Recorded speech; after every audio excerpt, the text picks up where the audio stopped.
those are pretty much the areas of law that I concentrate in. However, if you have a question about something and you want to talk to a lawyer, just call me. I'm glad to help. I started out as what you call a vacuum cleaner attorney. That means you suck up everything that comes in the office, whether it's criminal or personal injury or work comp, and at the end of the month you shake the bag out and hope there was enough money to pay your rent. So that's kind of how I started out. But really what I wanted to be doing was estate planning, and then I had my bankruptcy and corporate practice. So this is what I'm talking about today. This is really what I enjoy talking about the most. Now people say, well, you're talking about death, dying, and incapacity. Why do you enjoy it so much? Because my job is to protect people. I'm a walk and talk and breathe an example of estate planning. When I was 5 years old, my mom and dad did their estate plan. This was back in 1965. My dad died 5 years later from a heart attack. I was 8 years old. Back then, you couldn't leave money to the spouse because the federal government took 70% of it in death taxes. So we had a family trust, and we had a bank as a co-trustee along with my mom, so she got to keep all the money. My sisters are doing very well. They have graduate degrees. I have a law school degree. My mom lives comfortably over off of University, over in University City. And so, as you can tell, this is what I know. I started dealing with the bank as a beneficiary for my mom's benefit when I was about 18 years old. And so when I went to law school, I just naturally gravitated toward this. Okay? I may seem a little nonchalant about talking about this subject, but I have to, because if I get emotional about it, that doesn't do my client service. So sometimes people say, well, geez, you're awfully cold about this. I said, no, I'm not. I'm just very determined. Okay?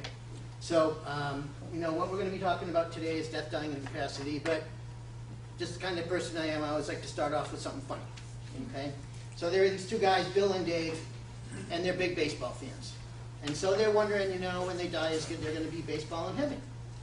And so unfortunately, on his way home, Dave gets hit by a bus, and he dies, and he goes up to heaven.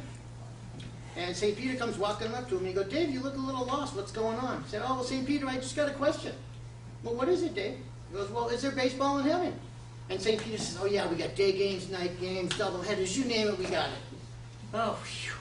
You know, but my friend Bill, you know, he's still alive, and he's wondering the same thing. And so St. Peter says, hey, let's just get out to heaven's cell phone and give Bill a call. Hey, Bill, this is St. Peter. Well, hi, St. Peter. Well, what's up? He said, I heard you want to know if there's baseball in heaven. And Bill says, well, yeah, I do. He goes, well, Bill, I got good news, and I got bad news. Okay, St. Peter, what's the good news? The good news is there's baseball in heaven. Well, what's the bad news? Well, the bad news, Bill, you're tomorrow's starting pitcher. So, so that's just kind of the thing. If none of us knows when our number's coming in, okay? So you got to do the planning, okay? I have heard people come into my office and look me straight in the face and say, I don't give a damn about my kids. Let them handle it. And that stuff happens all the time. And so I'm here to talk to the people that say, hey, you know, I want to find out what's going on so I can really understand it. Now, this class is nuts and bolts. I am going to move extremely fast because I have a lot of information to cover. If you have questions, please wait till the end or talk to me in private, especially if it's a family, personal kind of thing. Okay, because I'm pretty sure I will answer your question. Okay? Now, as far as what we're going to talk about, we're going to talk about 3 sets of issues. Distribution issues, who gets what, when, and how, who handles what job responsibility. Then we're going to talk about the probate system in California. And then I'm just going to talk very briefly about the feds and death taxes. Right now, because of what happened last December in Washington at the very last minute, for most people, estate taxes are not a problem, thankfully. It's the kind of thing, stay tuned every few years, depending upon which way the wind blows, but I'll talk a little bit more about that towards the end. Now, what we're going to be talking about are documents, because the only way to let somebody know what you want, if you're incapacitated or deceased, is by putting it down on paper. So when we talk about management issues during your lifetime, i.e. if you become incapacitated, we're going to talk about why you have a financial management power of attorney and why you have a healthcare director. And then when we talk about distribution on death, we're going to talk about why you have a will and why you have a trust. Now, first thing we got to do if we're going to talk about estate planning is define what is an estate. It's everything you own. It comprises all these categories of assets, and there's several others like business interests and things like that.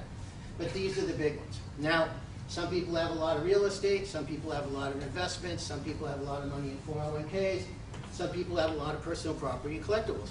Everybody's estate's different. So if you want to go onto LegalZoom and do their cookie cutter deal. Best wishes. Okay? I've cleaned up their stuff too many times. Okay? And so the idea is everybody has their own estate, so you want to plan for yours. Okay? Now, first issue to deal with, distribution issues. Who gets what? Well, it's understood if you're married and you die, everything goes to your surviving spouse. But then the issue is what happens when the surviving spouse dies, or in the case of an unmarried person, what happens when they die? First issue, tangible personal property, your stuff. Gun collections, jewelry, tools, whatever. Everybody thinks the big fights in families are over the money. Nope. It's over the stuff. Okay? Mom only has one diamond ring, engagement ring, and I got 2 sisters. Oops. I've seen families where they fight, they don't talk to each other for 20 years about this. It's like the diamond ring. It's like Solomon with the baby. You can't cut the baby in half. It either goes one way or it goes the other. Okay? Funny story. I used to do a lot of work for San Diego Police Department, and a long time ago, Dave and Tina came in to see me. And to give you a visual on Dave, he's about 6'4", 230, motorcycle cop with the big black leather boots, the short, really crew-cut gray hair, the sunglasses, the helmet. I mean, this guy pulls you over. He's not the cop you're going to start mouthing off to. This guy is yes, sir, no, sir, whatever you say, sir. So I'm sitting there talking to him about his 401k and his house and all this stuff. And he goes, Steve, but that's not what I'm most concerned about. And I'm like, okay, so my next question is, okay, Dave, well, what is it you're most concerned about? I see, you can see how intelligent I am right there, okay? Now, he looks at me straight in the face and says, my Barbie dolls. The only thing that came out of my mouth at that moment in time was, come again. Again, my natural intelligence. There you go. Okay? Well, it turns out he and his wife were big collectors of Barbie doll stuff. I guess late 60s, 70s, there was only 500 of one outfit or 1,000 of one particular doll. And this is big business. I didn't know this. You have dolls that are worth $25,000. So they have this collection worth probably $100,000. And all of their kids are into it. So they're afraid that the kids are going to start fighting over all this stuff. So the trust itself was a nice, simple trust, except for the laundry list that said, this outfit goes here and that one goes there. And they've been into my office like every 4 years updating that list because they keep buying and selling stuff. But that's what they're most concerned about. Okay. All right. Real estate and investments. I really prefer that you do, if you got kids, equal shares. Or if you don't have kids, or you have kids and you have other people you want to leave it to. Percentage here, percentage there, percentage here, percentage there. I get really nervous when people start saying, I want to leave the Washington Street house here to him, and the Adams Avenue house to you. Okay? Because what happens if you sell the Adams Avenue house and you buy a Monroe Street property? When I die, what does she get? Nothing. We don't own Adams anymore. So what do you got to do? You got to go back to the lawyer and amend the document over and over. And don't get me wrong, I like repeat business. I like clients coming back to do stuff. I just don't like it when they're coming to me unnecessarily. Okay? Now, if it's like the Wisconsin dairy farm that's been in the family generation for 27 generations and you want to leave it to her, I'm all for that. But if you have stuff that is basically generic, you know, like a piece of real estate, this or that, I'm a lot happier if you just do shares or percentages because it doesn't matter what you have when you die. We just add it up and we value it and we allocate it and that's how it goes. It's nice, it's clean, it's simple. And the big thing you got to remember here is if you give someone a reason to sue, they are going to sue. And so what I'm all about is setting this up in a way to limit litigation. That's the big thing. I'm very happy when people come in, we administer it, there's no hassle, and it's done. I love that. Okay?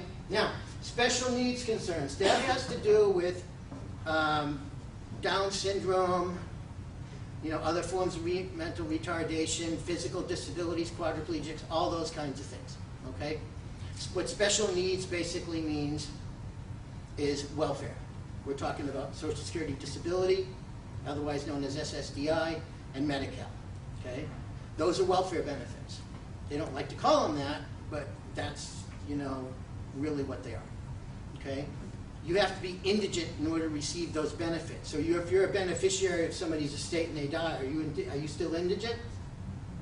Guess what happens to the money? It goes places you don't want it to go. So you can set up what are called special needs trusts. Basically the idea is I leave the money for the benefit of the beneficiary, subject to rules and regulations and blah, blah, blah. The idea is you didn't give it to them, you gave it for them for specific purposes that are allowed under the law. That's the way around it. That's a whole different class, and I could go into it for an hour and a half, but just suffice it to say, if you know people with special needs kids, they need to see a lawyer, okay? Multiple marriage situation. This is the old Brady Bunch deal where he's got 3 kids and she's got 3 kids, and we get together with Alice and Tiger and everything's all wonderful, and when we're both gone, everything goes out equally to all 6 kids. And then what happens? She dies and he finds Ms. Wonderful number 3. And what happens to her kids? Who knows? Okay? If anybody's telling you there is a perfect situation to what's called a blended family, which is the nouveau riche name for the kids from both sides on second marriages, there is no perfect situation. There just isn't. You can lean heavily towards protecting the surviving spouse or lean heavily towards protecting the kids or whatever, but there just isn't a perfect solution. That's the kind of thing where you come in, I give you the information, you go home, you talk about it, and you make a decision. Okay? People say, well, gee, that kind of stinks. Well, would you rather the other thing is you didn't even do anything in planning and then something happens to you, and what happens to your kids? Okay? That's why if anybody's telling you this stuff's perfect, it's not. All you're trying to do is just do the best you can and make the best decisions you can at the time. Okay? So, next. Oops. What happened here? Oops. Okay, next question. When do they get it? If you don't do anything in advance, everything dumps into probate court, kids get it when they turn age 18. I don't know about you, but I was not the sharpest financial saw in the shed when I was 18 years old. Okay? So what you want to do is set up age restrictions and tiering schemes. What an age restriction basically says is, for example, until you're 25, if you need money for school, down payment on a house, starting a business, whatever, trustee has discretion to give you money for those purposes. But in terms of handing you $10,000 to go blow on the crap table in Las Vegas, not happening. Then you can decide whether they get it all at 25 or you tier it. For instance, quarter or whatever it's worth at 25, quarter or whatever it grows to at 30, balance at 35. There's multiple variations on that, but that's the basic idea, okay? Why do that? Well, number one, you give them multiple shots at the money. If you give it all to them in one shot and they lose it, no second chance. And generally speaking, people become more financially astute the older they get. So the idea is give it to them as they age and they'll do better. Also, it'll protect against an early marriage, early divorce, because a lot of times what happens is people will take the money, which, by the way, just so you know, most people don't know this, but inheritances are the only exception to the community property rule. Community property means all assets acquired during marriage. So the day you get married, your paycheck becomes community property. Inheritances are the one exception to that rule. You get an inheritance, it's yours, not your spouse's. Unless you put it in the joint bank account, or unless you mingle it with other investments. As long as you keep it separate, it stays yours. But what happens is they get married young, they get convinced, oh honey, let's do this and blah, blah, blah, and then poof, divorce comes and bye-bye goes the money. Okay? It also protects against creditors when the kids are young too. Because if they haven't reached the age they haven't reached the attained age to get the money, creditors can't attach it. So lots of reasons to do that. Okay? I got some custom stuff that people like. The police officers made me do the drug testing stuff, so I designed that for them. Basically, test dirty, you get no money. Okay? There's variations on that, like doing rehab and all that, but for the most part, my non-law enforcement clients don't like that, unless they have a kid with a drug problem, and then you almost have to put that provision in, because if you hand a drug addict a bunch of money, they can kill themselves with it. Okay? College, I have a lot of people that are